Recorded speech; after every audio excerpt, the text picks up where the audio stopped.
So let's face it, most of us have stood in front of our closets or wardrobes at some point or another thinking, I actually have nothing to wear.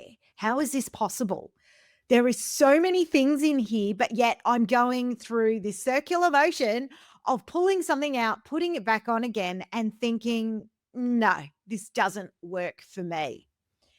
So, what if the real issue wasn't so much about how much you have, but actually how much it really aligns with who you are and the leader you're trying to show up as every day? Welcome to the Style and Strategy Podcast, where personal brand meets leadership and style. I'm Sonia, a personal brand and style coach who's been exactly where you are, juggling career and business success, personal growth, and finding a style that truly fits. After decades in corporate leadership, I've learned that showing up isn't just about what you do. It's about how you align who you are and how the world sees you. This season, I'm bringing you practical strategies, bold insights, and honest conversations to help you amplify your presence, unlock your next level, and lead with clarity and confidence. Let's dive in. Welcome back to the Style and Strategy Podcast. Today, I am going to be talking through some of the practical yet really important steps you can take to align your personal brand with your leadership goals. And I'm calling it a leadership wardrobe review. And so this is not about a standard cleaning out your closet or wardrobe for the sake of it. It's actually about trying to create a wardrobe that works for you, supports your confidence, and reflects that leader you're stepping into. So I'm really hoping to be able to cover off today 3 key things. One is how to recognize the signs that your wardrobe's potentially holding you back. 2, a couple of step-by-step tips in how to audit that closet with that sort of focus and goal in mind. And 3, how to shop with a little bit more intentionality to fill back those gaps in your wardrobe so it actually aligns with those goals. So by the end of this episode, if you stick with me, I'm hoping that you're going to have a really clear plan to curate the wardrobe that will help empower you, eliminate that decision fatigue, and help you fully show up in every single space that you enter. So let's get into it. So here are a few signs that you may or may not recognize that could be potentially holding back your style and you really stepping into that next level version of you.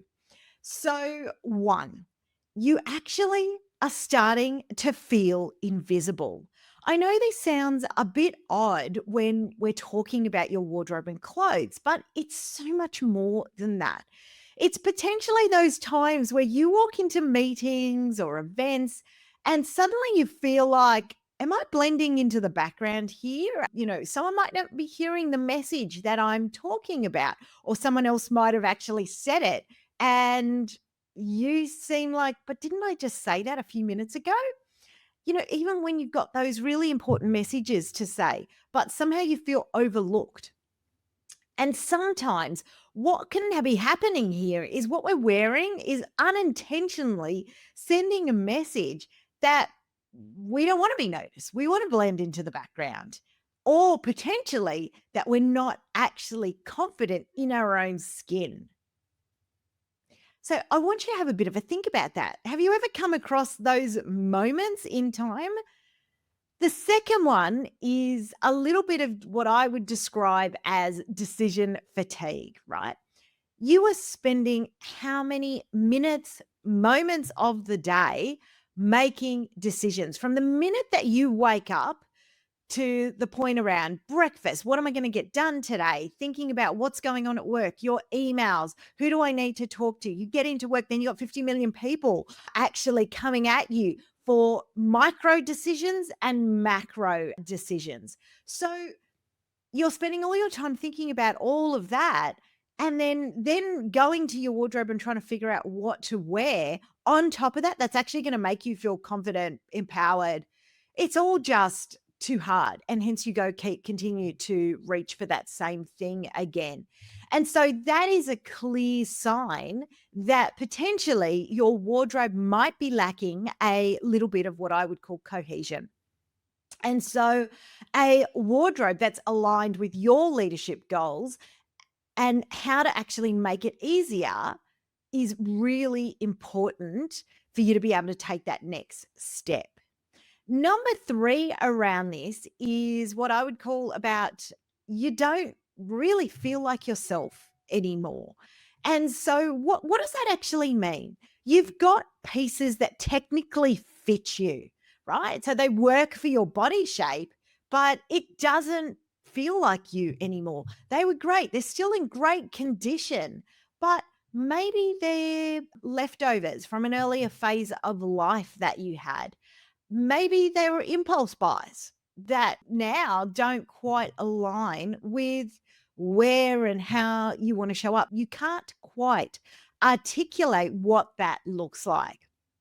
So, if and where your wardrobe doesn't match that leader you're now becoming or the leader that really showcases who you are today, then it can create this subtle disconnect between how comfortable you really feel in that meeting, in that workshop, on that stage, whatever that might be with your stakeholders. It really can dilute the essence of who you are. And so, a bonus one here is around inconsistency in your style. If you're feeling like your outfits are all over the place, so you're feeling really polished and sharp one day when you've hit that boardroom meeting, and then really, really cash the next day, and it's feeling like an issue for you, or you're just noticing this juxtaposition in your style, it's not because your clothes define you, it's because you're not feeling like you're actually amplifying who you are and that confidence in your presence. So I want you to think about those 4 areas, and are you ticking those, or do any of those really resonate with you? And if they do, keep kind of listening in to get some next steps around that. So now let's get really into the nitty gritty, right? So, one of the things that I'm pretty much known for is that I love to see the vision and the strategy around things, but then execution and implementation is really at the core and heart. I like to see action and change and progress around things, because there's no point just, talking about vision and not being able to put it into play. So let's talk about a wardrobe audit for a bit. That's a little bit more intentional and a little bit more productive. So, this is not about the minimalist trend of just throwing everything out. It's actually about going through and keeping what works and identifying the gaps and letting go of what no longer serves you. So, first of all, before you even walk into that wardrobe, you need to set your leadership vision. As I said before, I'm about that strategy, that vision. What does that look like for you? So, before you even touch a hanger, you need to think about, what kind of leader am I becoming? What do I want to present at? Whether that's at home, at work, right across the board. What's important to me? How does that describe my style? What do I want that to be? Because this is actually going to be what guides your decisions. Then, once you've got really clear around that, I want you to be able to sort your wardrobe into your categories. And many of us have heard some of these before, but the key piece here, or the differentiator for me, is being able to align that back to your vision. It's not just looking at that piece in its isolation. So you're going to be pulling out the things that you're going to keep, that you love, that fit well, but most importantly, align with those leadership goals. Are you going to donate? Are you going to sell? Pieces that don't fit, feel outdated, no longer align with that vision. And then you're going to have this maybe pile. So items that you might not sure about. And then you're going to revisit this when you've gone through everything else. Finally, number 3 is about identifying your staples or your core hard working pieces. And if you're not sure what those are or want a bit of a guide around that, definitely grab my wardrobe checklist for professional career women, because that has a list of items as well as goes through some ways for you to be able to mix and match those easily and why they are so important. So there'll be details of that in the show notes to grab that. But every wardrobe essentially needs a foundation. These are not the only pieces, but it's your foundational pieces. So I want you to be looking for, versatile, high quality pieces that you can wear time in and time again. So you can have them really being able to pull together and working hard and smarter for your wardrobe for the long term. And if they are missing, then you need to upgrade them and make sure that they are there. Number 4 is around, well, where do I have some gaps in my wardrobe? I want you to think about your typical week at work. Are you at home working from home, or are you heading into the office? I know many of us working more in the office now than we were before. Some organizations are, really asking people to come back into the office if you're employed, or if you're working from home. Maybe you've got a virtual office that you head to, or perhaps it's, how are you structuring your week? So if you're thinking about that, it might be casual Fridays. It might be casual all the time. Your office could have shifted to smart casual. It might be networking events, Zoom calls. What is it and how is it? Are you showing up for those? Do you have a plan around those? Or are you a type of person that likes to be able to go with the moment and see how you feel? And can you walk into those feeling really seamless? If not, what's missing there? Number 5 here is really about letting go of excess. So be honest about the items you haven't worn for a really long time. Maybe it's a year. You need to work out for you. I could say the items have been worn in, 3, 4 months, but you need to think about you and what really that line is for you. So it could be a year, but then add to it why. That's what's really important. Maybe it's a sentimental piece that you really want to hold on to, and that's important for you. So, in that case, holding on to it is important. So, I'm not necessarily talking about that. But, if it's not serving you, then it might be time to let it go.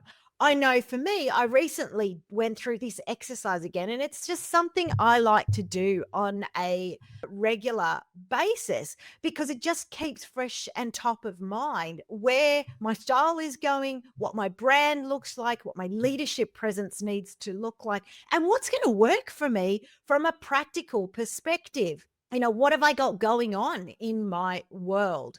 And so having pieces there that really I'm not wearing isn't serving me, creating efficiency or letting go of the decision fatigue. So I make sure that I do that on a regular basis and just really as a checkpoint there. I want you to then finally take some notes, keep a list of what you have, what you need, and really, this is going to be your roadmap for the next step being intentional shopping. And, I get asked about this a lot, right? Because these days, many clients that I work with, you don't want to just shop up and, do a haul like we've seen. We want to be intentional about the pieces that we're putting back into our wardrobe. We want to be able to, get maximum wear. Most of my clients care about the environment, they care about sustainability, they care about getting bang for their buck. And so I am a big supporter of that as well. You want to create impact in the way that you look and the way that you present, but at the same time, you want to make sure those pieces are getting longevity. And it's not about the hauls, it's not about, the constant buying cycle. It's really about things that feel like you and create intentionality in what you're putting in your wardrobe for the long term. So, how to actually do that and fill your gaps. So once you've audited your wardrobe, the really next step is filling those gaps, shopping strategically and not impulsively.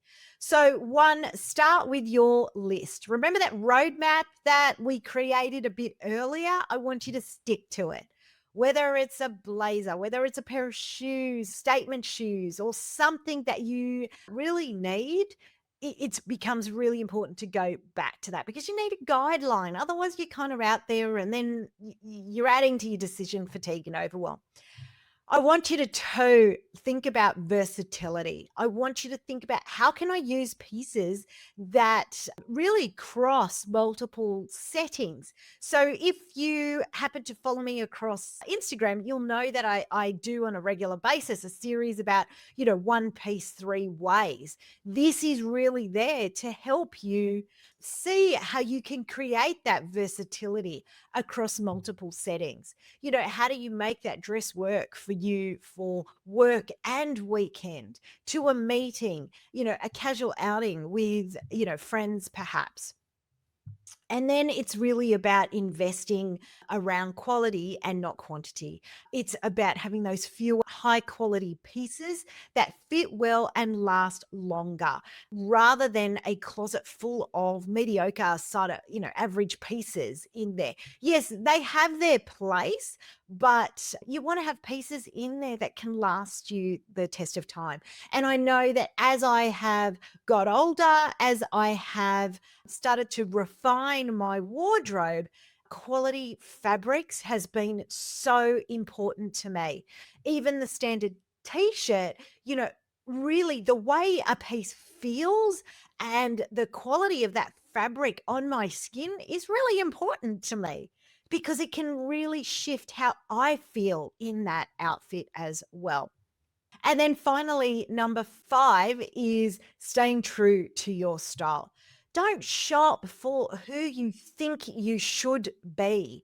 Shop for who you are and the leader you are. You already are an expert in the industry that you work for. Yes, there might be areas that you're looking to elevate, but you're shopping for that woman that you are and can be, and really aligns with those leadership goals. So whether that means bold, understated, or a mix of both, you need to be really focused and targeted when you're shopping for those. So the goal here is to really create a wardrobe that is you, authentically you, and aligns to those leadership goals.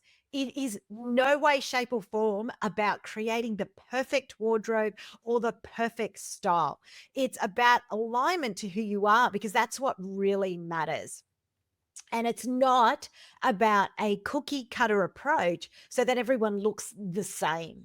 It's about pulling out your unique through line. So, I've given you a lot to work through in this episode today. So, the key takeaway that I want you to think through is that a wardrobe that really aligns with your leadership vision is more than just practical. It's actually empowering. It removes the distraction. It removes the decision fatigue.